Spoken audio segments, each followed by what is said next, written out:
Selamat datang di pembahasan mendalam kita. Hari ini kita punya sesuatu yang sangat menarik nih.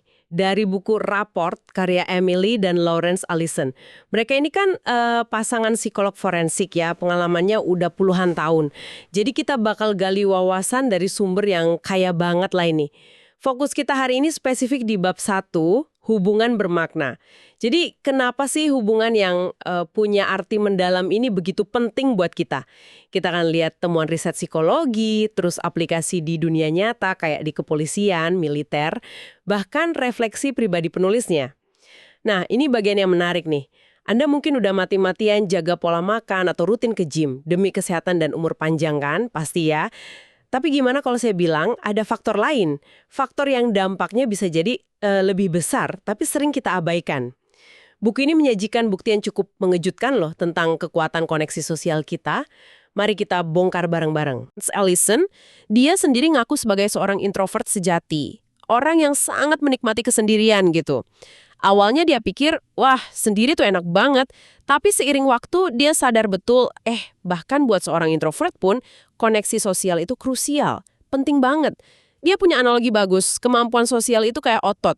Kalau nggak dilatih secara teratur, otot itu jadi kaku, lemah, dan kita jadi kikuk pas harus interaksi lagi setelah lama nyendiri. Perlu pemanasan lagi gitu. Paksa, dampaknya bisa sangat merusak. Jauh melampaui sekedar rasa canggung aja.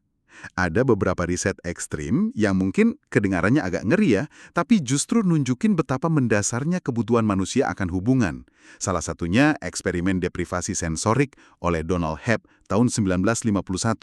Bayangin aja Anda dimasukin ke ruangan kecil, gelap, kedap suara, nggak ada rangsangan sama sekali. Tujuannya buat lihat efek isolasi total. Rencananya eksperimen ini jalan 6 minggu. 6 minggu. Wah, kedengerannya aja udah kayak menyiksa gitu. Berapa lama mereka bisa bertahan? Nah, itu dia poinnya. Partisipan terlama itu cuma mampu bertahan 7 hari. Padahal mereka dibayar mahal loh buat itu. Setelah beberapa hari aja mereka mulai ngalamin halusinasi visual, auditori, pikiran jadi kacau. Bahkan ada yang ngerasa kayak ada diri lain di ruangan itu. Ini nunjukin betapa cepatnya ketiadaan stimulasi sama koneksi sosial itu ngerusak fungsi mental kita. Kebutuhan akan interaksi dan rangsangan dari luar itu sangat mendasar ternyata. Dampak jangka panjangnya juga kelihatan jelas dalam studi Stuart Gressian dan Craig Haney. Mereka neliti tahanan yang ditempatkan di sel isolasi atau solitary confinement. Mereka nemuin sindrom spesifik. Para tahanan ini ngalamin halusinasi, serangan panik yang hebat, paranoia ekstrim, gangguan memori dan konsentrasi. Yang lebih mengkhawatirkan lagi, efek psikologis ini tuh nggak hilang gitu aja pas mereka bebas. Banyak yang ngalamin kesulitan luar biasa buat bangun kembali hubungan yang sehat, buat percaya lagi sama orang lain. Ini kayak luka psikologis yang dalam banget akibat isolasi sosial berkepanjangan. Jadi, ya kebutuhan kita akan koneksi itu bukan sekedar preferensi, tapi kebutuhan biologis dan psikologis. Itu tadi kan kondisi ekstrim ya, isolasi total. Tapi gimana dengan kondisi yang lebih umum kita alami? Maksudnya kesepian atau loneliness. Buku ini bikin pembedaan penting nih. Kesepian itu bukan sekedar kondisi fisik sendirian kan. Anda bisa aja ada di tengah keramaian pesta atau kantor yang sibuk, tapi tetap ngerasa terputus secara emosional, nggak terkoneksi sama orang lain secara bermakna. Nah, itulah kesepian. Betul. Dan data tentang kesepian ini, cukup bikin kita kaget ya. Misalnya survei besar oleh BBC Radio 4 di Inggris tahun 2018. Itu nemuin bahwa kelompok usia 16-24 tahun adalah yang paling sering ngerasa kesepian. Sekitar 40% ngelaporin itu. Angka ini ironisnya lebih tinggi dibanding kelompok lansia di atas 75 tahun, yang angkanya cuma sekitar 27%. Itu beneran ironis ya, di zaman yang katanya serba terhubung lewat medsos, justru generasi muda yang paling merasa terputus. Apa ini ada kaitannya sama tren masyarakat modern ya? Misalnya, kita lihat data di Inggris dan Amerika Serikat. Jumlah rumah tangga yang cuma dihuni satu orang terus meningkat. Bahkan di kota-kota besar Eropa, kayak Paris atau Stockholm, lebih dari separuh penduduknya tinggal sendirian. Apa ini berkontribusi ke epidemi kesepian? Bisa jadi ada korelasinya ya. Meskipun kompleks, tinggal sendiri nggak otomatis berarti kesepian, tapi bisa ningkatin risikonya kalau nggak diimbangi sama upaya aktif bangun koneksi sosial di luar rumah. Yang seringkali luput dari perhatian kita, dan buku ini nekanin banget, adalah dampak kesepian ini pada kesehatan fisik kita. Ini bukan cuma soal perasaan sedih atau terisolasi aja. Dampak fisik seperti apa ya misalnya? Biasanya kan kita kaitin kesehatan fisik sama pola makan, olahraga, nggak merokok, gitu kan? Tepat. Dan disinilah temuan risetnya sangat mengejutkan loh. Ada sebuah meta-analisis besar yang dipimpin oleh Julian Holt Lundstad. Mereka ngumpulin data dari 148 studi, melibatkan lebih dari 300.000 partisipan. Kesimpulannya, punya hubungan sosial yang lemah atau ngerasa kesepian, itu ternyata faktor risiko kematian dini. Yang dampaknya setara, bahkan pada beberapa ukuran, lebih besar daripada faktor risiko yang udah kita kenal luas, kayak obesitas, kurang olahraga, dan bahkan merokok sampai 15 batang sehari. Tunggu-tunggu, lebih berbahaya dari merokok? Itu temuan yang luar biasa signifikan. Sering banget kita fokusnya ke aspek fisik kesehatan ya, tapi ini nunjukin dimensi sosial yang dampaknya setara, kalau nggak lebih besar malah. Persis. Riset lain, contohnya oleh John Cacioppo, seorang pionir dalam studi kesepian, nunjukin bahwa isolasi sosial yang dirasakan itu bisa ningkatin risiko kematian dini sampai 20%. Mekanismenya diduga terkait sama perubahan fisiologis dalam tubuh. Jadi kesepian kronis itu bisa micu respon stres berkepanjangan yang dampaknya ke peningkatan peradangan sistemik. Ini bisa dilihat dari perubahan aktivitas sel darah putih. Selain itu juga dikaitin sama tekanan darah tinggi, gangguan metabolisme, kualitas tidur yang buruk, dan sistem kekebalan tubuh yang melemah. Riset Robert Wilson juga nemuin kaitan kuat antara kesepian pada lansia dengan penurunan fungsi kognitif dan peningkatan risiko demensia. Jadi ini bukan sekedar perasaan nggak nyaman ya, tapi beneran mempengaruhi biologi tubuh kita secara negatif. Seringkali ngeremehin betapa vitalnya dukungan sosial buat kesehatan dan umur panjang. Ada kutipan kunci dari buku raport yang ngerangkum ini dengan sangat baik. Intimacy is not a luxury. Instead, it is a critical part of our well-being and longevity. Keintiman, kedekatan emosional yang bermakna, itu bukan kemewahan, tapi komponen krusial bagi kesejahteraan dan panjang umur kita. Oke, jadi jelas banget ya kalau koneksi sosial itu vital. Tapi ini muncul pertanyaan berikutnya dong. Koneksi kayak gimana sih yang sebenarnya penting? Apa punya 500 teman di Facebook itu udah cukup? Atau ada kualitas tertentu yang harus dipenuhi? Pertanyaan bagus. Dan buku ini sangat nekenin bahwa yang terpenting itu bukanlah kuantitas atau banyaknya kenalan, melainkan kualitas hubungan itu sendiri. Ada studi yang dikutip oleh Mullen Harris dan Youngs, mereka nemuin bahwa individu yang punya hubungan sosial yang sehat, yang digambarin sebagai suportif, ada empati, dan rendah kritik atau konflik, cenderung punya penanda kesehatan fisik yang lebih baik. Misalnya, tekanan darah lebih rendah, lingkar pinggang lebih kecil, indeks massa tubuh BMI lebih sehat, dan tingkat penanda inflamasi sistemik, kayak protein C reaktif gitu, yang lebih rendah dalam darah. Oh, jadi bukan sekedar punya teman ya, tapi punya teman atau hubungan yang benar-benar ngasih dukungan positif dan minim konflik. Masuk akal sih. Bukunya nyimpulinnya dengan kalimat, "It is the depth of relationship that matters, not the breadth." Kedalaman hubungan bukan cuma luasnya jaringan pertemanan kita. Dan konsep kualitas hubungan ini dampaknya kerasa kuat di berbagai area kehidupan, termasuk di tempat kerja. Riset yang sangat berpengaruh dari Christina Maslach tentang fenomena burnout atau kelelahan kerja kronis itu nemuin sesuatu yang menarik. Awalnya orang ngira burnout itu murni karena beban kerja yang terlalu berat kan, tapi Maslach menemukan bahwa akar masalahnya seringkali justru terletak pada kualitas hubungan sosial di lingkungan kerja. Bukan cuma soal tumpukan kerjaan, tapi soal hubungan antar kolega atau sama atasan gitu. Tepat. Faktor-faktor kayak persaingan yang nggak sehat antara rekan kerja, politik kantor yang licik, kurangnya rasa diakui atau dihargai atas kontribusi kita, budaya gosip, rasa diperlakukan nggak adil, atau komunikasi yang buruk dari atasan, semua ini kontribusinya besar banget terhadap tingkat stres, sinisme, dan akhirnya burnout. Beban kerja yang tinggi emang bisa jadi pemicu, tapi lingkungan sosial yang toksik itulah yang seringkali bikin orang benar-benar habis. Buku ini pakai analogi yang cukup keras ya. Nyamain lingkungan kerja toksik dengan peternakan pabrik intensif. Fokusnya cuma ke output maksimal, tapi ngabain kesejahteraan individu di dalamnya. Iya, analogi itu sengaja dipilih buat nyorotin gimana sistem yang cuma ngejar target jangka pendek seringkali ngorbanin kesehatan dan keberlanjutan jangka panjang. Baik itu pada hewan ternak maupun pada manusia di tempat kerja. Lingkungan kayak gitu bisa micu penyakit stres, burnout, konflik, dan nurunin kualitas produk, kreativitas, produktivitas, loyalitas. Rekomendasi Mas Lech buat ngelawan burnout itu sejalan loh sama prinsip hubungan bermakna. Ciptain beban kerja yang berkelanjutan, bukan eksploitatif. Kasih karyawan otonomi dan rasa kontrol atas kerjaan mereka. Terapin sistem penghargaan yang adil dan transparan. Dan yang terpenting, bangun budaya saling menghormati dan mendukung. Dengan semangat, kita ini satu tim, kita hadapi tantangan ini bareng-bareng. Gitu. Wah, ternyata kualitas hubungan di kantor itu krusial banget ya.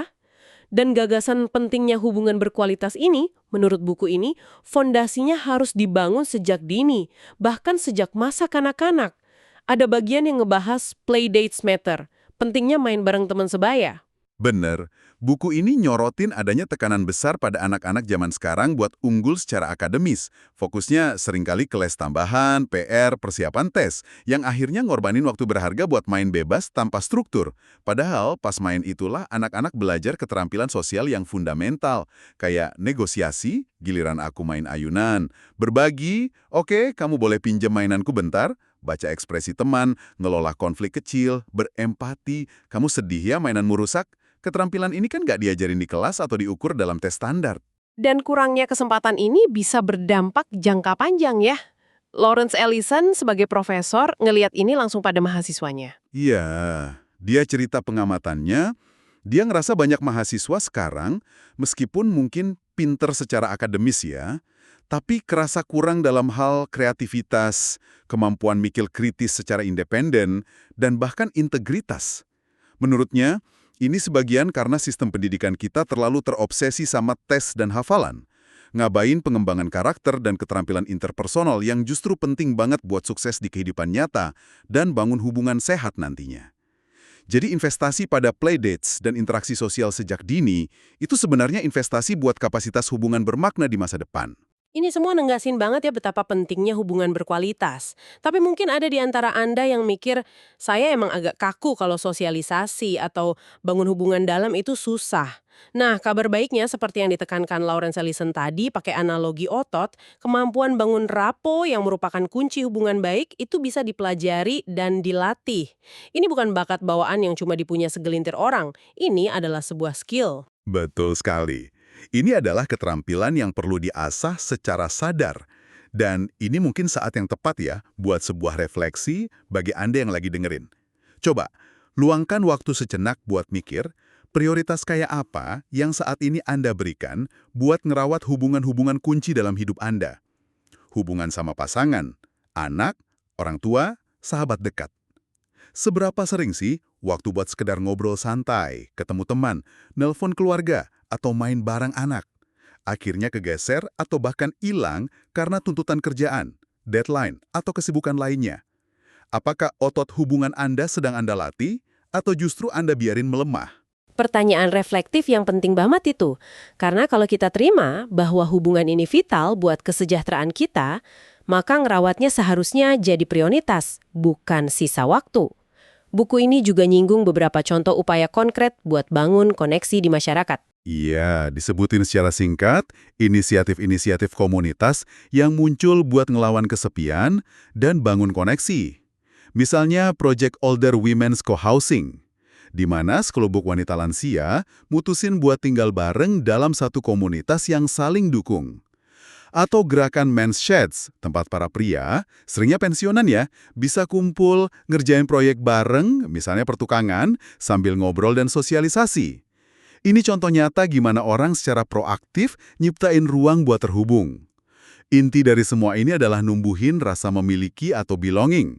Perasaan jadi bagian dari sesuatu yang lebih besar dari diri sendiri, diterima, dan dihargai dalam sebuah komunitas. Komunitas ini bisa kelompok teman dekat, tim olahraga, klub hobi, komunitas keagamaan, atau bahkan identitas budaya. Rasa memiliki ini tuh nutrisi penting buat kesehatan emosional kita. Jadi selain refleksi pribadi, ada juga langkah-langkah praktis yang bisa diambil ya. Di bagian kesimpulan bab 1, buku ini ngasih beberapa saran konkret buat memprioritaskan meaningful relationships. Apa aja tuh? Ada beberapa poin kunci. Pertama, seperti yang udah kita bahas, fokus pada kedalaman, bukan keluasan. Lebih baik punya beberapa hubungan yang benar-benar dalam dan bisa diandalin daripada ratusan kenalan dangkal di medsos. Kualitas ngalahin kuantitas. Kedua, berusaha secara sadar buat nyambung kembali hubungan penting yang mungkin sempat renggang karena kesibukan atau konflik masa lalu. Mungkin ini saatnya ngehubungin teman lama atau kerabat yang udah lama nggak komunikasi. Nyambung kembali hubungan yang renggang itu butuh keberanian ya, tapi mungkin hasilnya sangat berharga. Apalagi sarannya? Ketiga, terlibatlah dalam komunitas. Cari aktivitas atau kelompok yang sesuai minat Anda. Bisa klub buku, kelompok olahraga, kegiatan relawan, acara lingkungan RT/RW. Ini cara efektif ketemu orang baru dengan minat sama dan bangun rasa memiliki. Keempat, dan ini poin yang sangat ditekankan dalam buku, jaga koneksi antar generasi. Berinteraksi secara rutin sama orang-orang dari generasi yang beda, baik yang lebih tua maupun lebih muda, itu sangat memperkaya perspektif kita. Buku ini bahkan nyebutnya sebagai ciri khas mutlak dari komunitas yang sehat. Jangan cuma bergaul sama kelompok usia Anda sendiri. Koneksi antar generasi itu menarik. Seringkali kita secara alami ngumpulnya sama yang seusia aja ya. Padahal belajar dari pengalaman yang lebih tua atau mahamin perspektif yang lebih muda, itu bisa banget ngebuka wawasan. Tepat. Dan tentu saja, buat bisa bangun dan memperdalam semua jenis hubungan ini, baik sama teman sebaya, keluarga, rekan kerja, lintas generasi, kita butuh fondasi keterampilan interpersonal yang kuat. Disinilah, prinsip-prinsip inti rapor yang dibahas lebih detail di bagian lain buku ini jadi sangat relevan. Prinsip-prinsip itu dirangkum dalam akronim HERE: honesty, kejujuran, empathy, empati, otonomi, otonomi, dan reflection, refleksi. Oke, kita nggak akan bahas detail here sekarang ya, tapi gimana prinsip-prinsip ini secara singkat relevan buat bangun hubungan yang bermakna? Sangat relevan. Misalnya, empati. Kemampuan buat sungguh-sungguh nyoba mahamin sudut pandang dan perasaan orang lain, bahkan pas kita nggak setuju. Itu kunci buat bangun jembatan pengertian dan kedekatan emosional. Tanpa empati, hubungan susah berkembang melampaui permukaan aja. Lalu, kejujuran. Ini bukan cuma soal nggak bohong ya, tapi juga tentang bersikap autentik, tulus, dan ngindarin manipulasi atau tipu daya.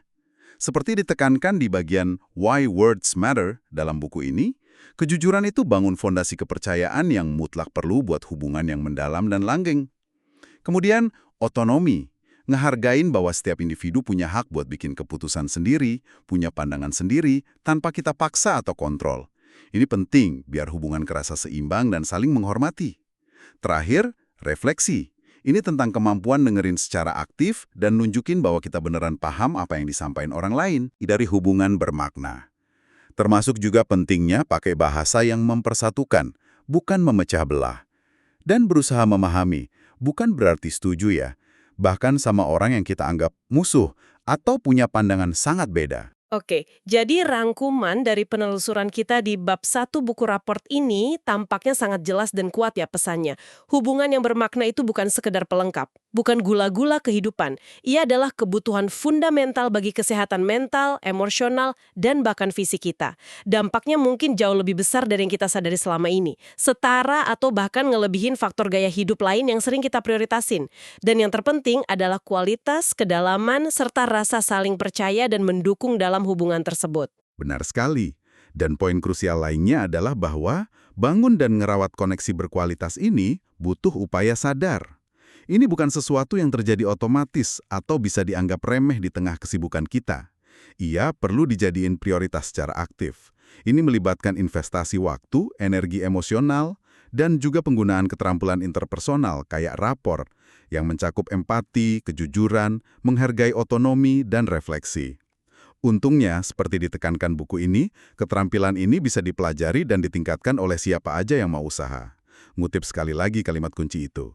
Intimacy is not a luxury. Instead, it is a critical part of our well-being and longevity. Nah, sebagai penutup diskusi kita kali ini, ada satu pemikiran nih yang mungkin bisa Anda bawa pulang dan renungkan. Mengingat semua bukti ilmiah yang kita bahas tadi, yang begitu kuat ngehubungin kualitas koneksi sosial sama kesehatan fisik, mental, dan umur panjang, apakah udah saatnya kita mandang rawat hubungan sebagai praktek kesehatan yang fundamental, sejajar pentingnya atau bahkan mungkin lebih krusial dibandingin jaga pola makan dan rutin olahraga? Bayangin deh kalau suatu hari nanti dokter nggak cuma nanya soal diet dan olahraga Anda, tapi juga gimana kualitas hubungan penting dalam hidup Anda minggu ini. Mungkin kedekatan sosial itu vitamin yang paling kita butuhin. Dan pertanyaan praktis buat Anda, mikirin semua ini, apa satu langkah kecil, sekecil apapun, yang bisa Anda ambil hari ini juga buat investasi pada satu aja hubungan yang bermakna bagi Anda?